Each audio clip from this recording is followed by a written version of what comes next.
চাই আপনার দাদা কি করছে আমরা তো কিছুই জানি না ভাই।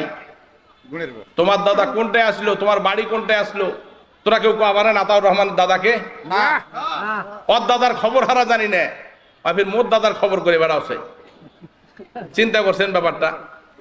ওর দাদার খবর নাই নবাবগঞ্জ, ওর বাড়ি কোনটা কোনা সিরাজগঞ্জে, ওর বাড়ি হলো সিরাজগঞ্জে। সিরাজগঞ্জ থেকে এসে এইখানে যাকে রাজাকার তুমি বলেছো তার তুমি একসময় ব্যাগ ঢোলাই করতে, তোমার মনে নাই?